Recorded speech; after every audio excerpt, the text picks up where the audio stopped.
Sa kanilang murang kaisipan na buo ang munting mga pangarap at sa kanilang pagsusumikap ay naabot ang minimiting tagumpay. Ngayon ay kinikilala sila hindi lamang sa Pilipinas, kundi sa iba pang panig ng mundo. Magandang gabi, ako po si Carla Lizardo at ito ang Personage. Mga karanasan na kapupulutan, mahalagang aral sa tinak na daan, kwento ng tagumpay at mga inspirasyon, hango sa buhay at muling pagbangon, pinalakas, pinatatag ang kalooban, natutong lumipad, natutong lumaban, mga katangi-tanging Pilipino, iba't ibang istorya at pagkatao, alamin kung paano at kung sino-sino, kilalanin bawat isa sa likod ng bawat kwento.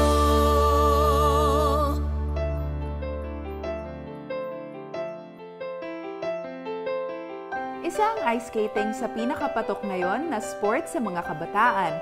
Marami ng Filipino skaters ang sumikat sa buong mundo dahil sa angkin nilang galing, kagaya ni Ana Isabel Isay Villafuerte, Christopher Caluza, at ang naging pambato ng Pilipinas sa nakaraang Winter Olympics na si Michael Christian Martinez. Ngayon naman, kilalanin natin ang iba pang mga itinuturing na child prodigies hindi lamang sa bansa, kundi maging sa international figure skating scene. Just have fun on this sport. You should always have discipline in the sport you love always. Isa si Dianne Panlilio o Baby Boo sa mga ipinagmamalaking child figure skaters sa ating bansa. Taong 2009 nang magsimula si Dianne sa pag-i-skate. You're only 11 years old. How old were you when you started skating? I started skating when I was 5 years old. Wow! So what's the story behind that? How did you get into skating? Since it was summer, I had nothing to do, but then my dad forced me to go here. I just wanted to play at first, but then as time passed, I got competitive already here in skating. How did you start competitive skating? I started competitive skating when I started here when I was playing. When I had a coach already, they told me to compete at first, and then I won a gold medal at that competition. Oh wow! So you were a winner right away. And then after that, you just kept going. Yeah. So are you also part of a skating club? What club are you a part of? I am the Manila Figure Ice Skating Club. What did your dad say when he realized that you really wanted to pursue this sport? He said that this sport is very expensive and go up and up. Yeah, but he's still very supportive, of Yes. course. Dahil sa suportang ipinamalas ng kanyang mga magulang, nagpatuloy si Dianne sa sports na ito. Masyado siya masipag, actually, in school and even in skating. I guess that's what brought her success because masipag talaga siya. Even in school, she could balance to school and skating at the same time. Still in a regular school siya hanggang ngayon eh. So, not in a special school or homeschool. Regular school. So, and she does well in school also as in skating. So, the mere fact na kaya niyang balansin pareho yan. Minsan, iisipin ko mahirap, pero iniisip ko na masipag talaga siguro. As a parent, we try to give everything aside from trainings as much as possible. We might do formal training now, this year, because she hasn't gotten formal training yet abroad, but we might do that. Taong 2012 nang unang beses siyang sumali sa Asian Junior Figure Skating Challenge sa ilalim ng kategoryang Basic Pre-Novice kung saan siya ang nagkamit ng first place. So far, since winning that first gold, how many competitions have you competed in? I think 25 competitions already, or more than. And how many of those did you win? So many, because I already have 15 more than medals. Wow! So what do you call them? Divisions? What divisions do you join? They're called levels. What level? And freestyle 8 Yeah. and the novice division. Okay. And so far, what has been the most memorable competition? When I first start the first competition ever, because I wasn't really expecting that I would win that competition since I just started competing.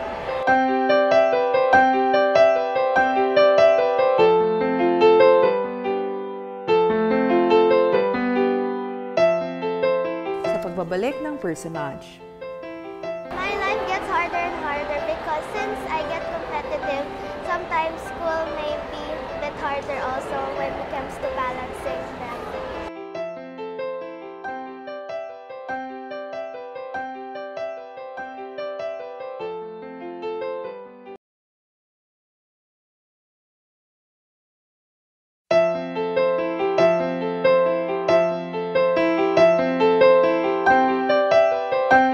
Marami nang naipanalong patimpalak si Dianne. Ngunit may mga pagkakataon pa rin na sinusubok ang kanyang galing at talento. You already competed in the Asian Junior Championships and you missed the gold by just half a point to a Chinese competitor. How did that feel? At the short program, I got led by her. Then I said to myself that I can do it to be in the first place. But then, when it comes to the long program, she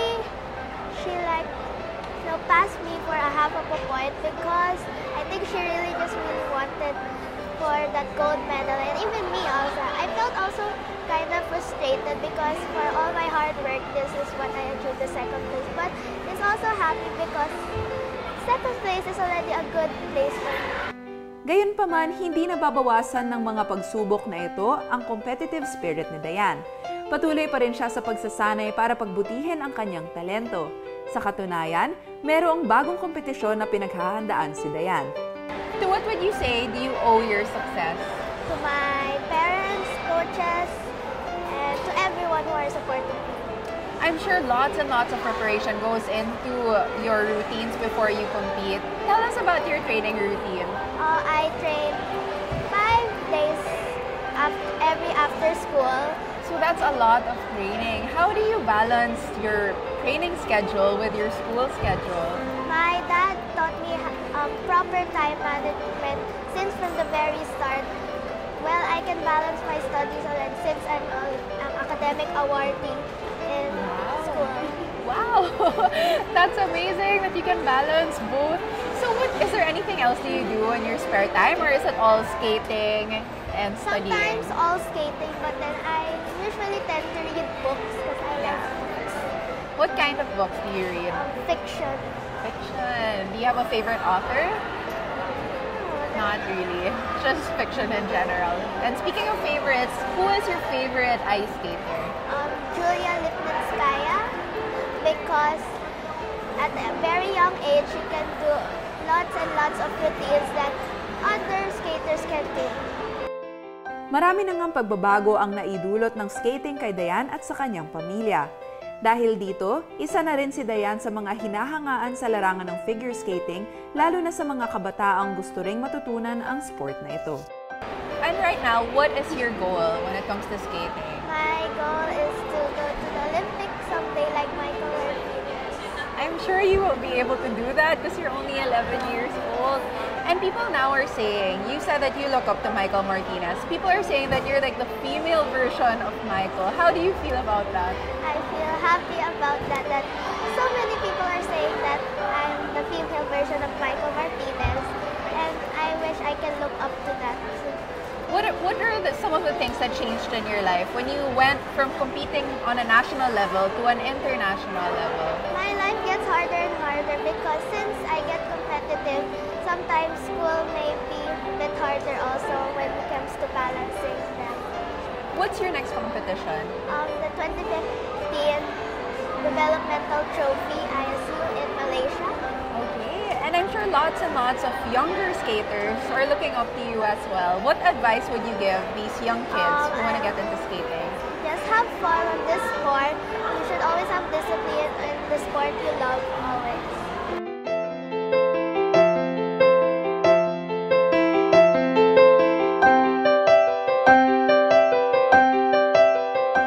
Sa pagbabalik ng Personage. Is there anyone else in your family who skates? No, it's just me. So what was it about skating when you went on that play date that made you fall in love with the sport? Well, it was very fun, challenging, and I also love performing.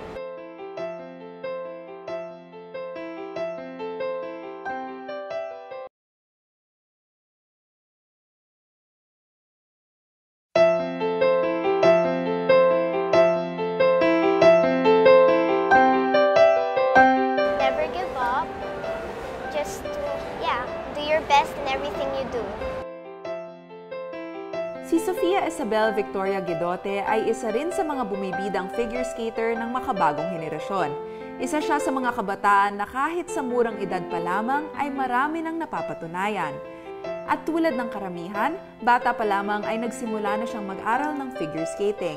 Kaya naman hindi maikakailang ibang klase na ang kanyang galing sa larangang ito.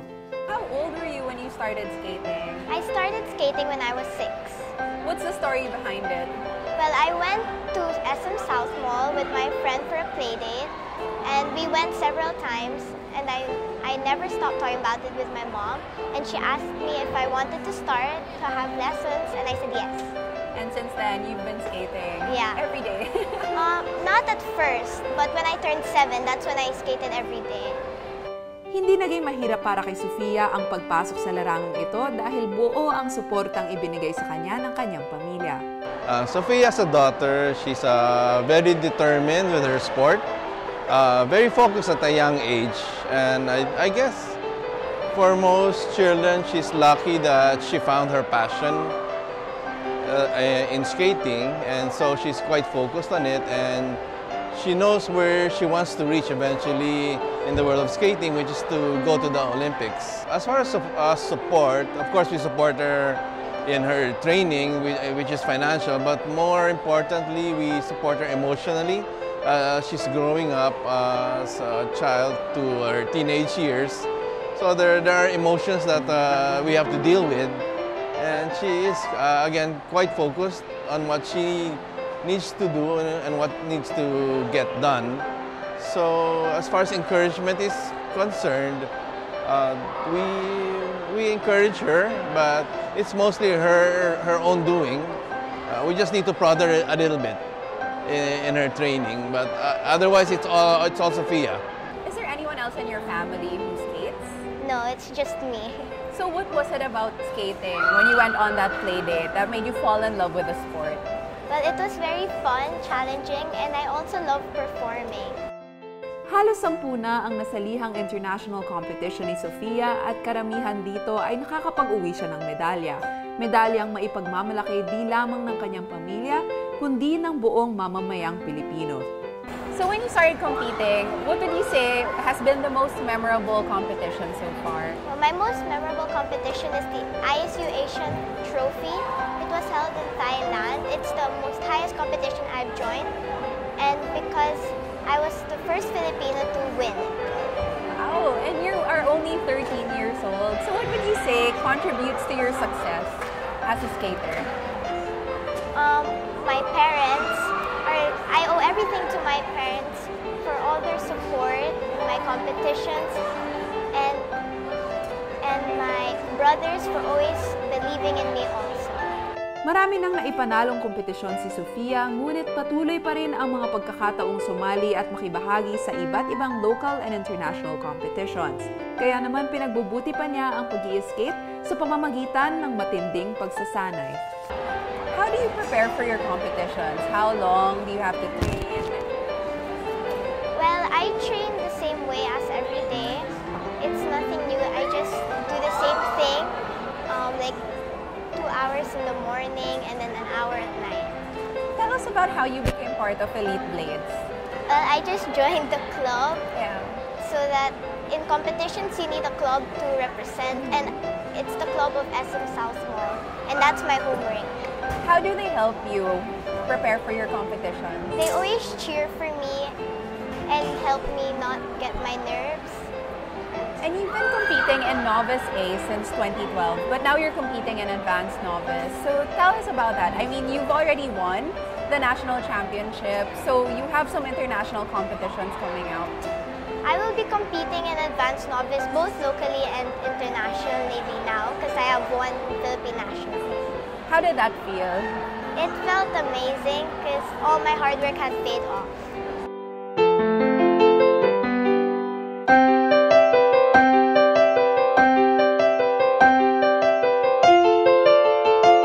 Sa pagbabalik ng Personage.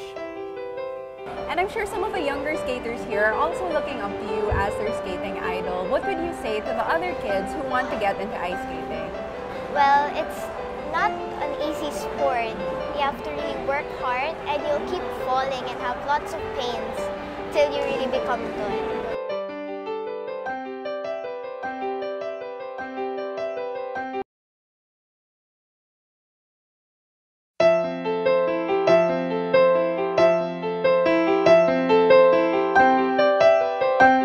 Bagamat sobrang busy ni Sofia sa kanyang napiling sport, hindi niya nakakalimutang magbigay ng panahon sa kanyang sarili at maging sa kanyang pamilya. Sa kanyang murang edad, natutunan na niyang magbalanse ng oras sa pag-aaral, sa pamilya at maging sa libangan. You're actually homeschooled now because you're really going for this since you really love ice skating. How do you balance studies while training rigorously for your competition? I skate in the morning for 2 hours and at night for an hour. During the afternoon, I go to school. What is the main difference between competing here in the Philippines and internationally? Well, here in the Philippines, I compete with my fellow teammates, but abroad, it's all foreigners. Yeah. And it's so fun to meet new skaters. Do you also compete internationally with your club, or is this an individual thing? It's mostly individual, not really with my club. Marami ng aral ang natutunan si Sofia mula sa 7 taon na karanasan niya sa larangan ng ice figure skating. Simula sa unang taon niyang pag-i-skate hanggang sa ngayon, marami na ring pagbabago ang naganap sa kanya at sa kanyang pamilya. What would you say has been the biggest change in your life since you started competing internationally? Well, it made me strive to become better. Are there any changes in your training schedule? Well, I started training more hours.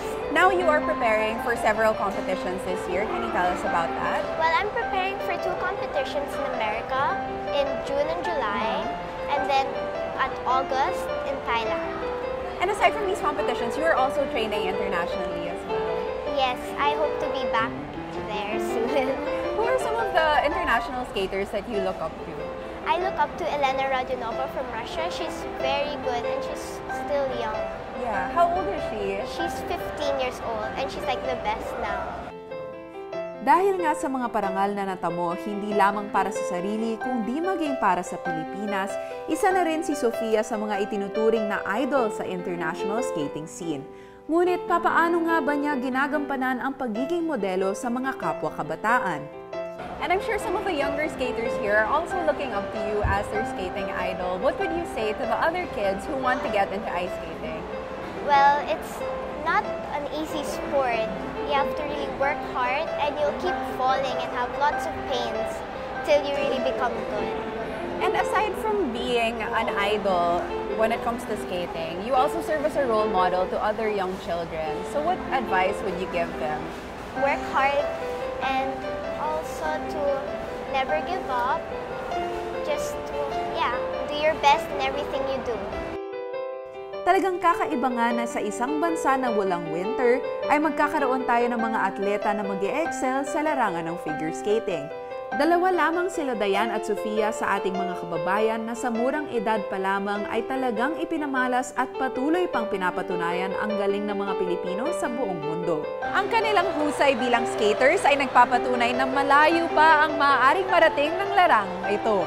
At sa mga susunod na taon, maaaring isa kina Dianne at Sofia ang muling tatapak sa World Olympics Arena. Hanggang sa muli, ito ang programang naghahatid ng mga kwento ng tagumpay, inspirasyon at pagbangon. Ako po si Carla Lizardo at ito ang Personage.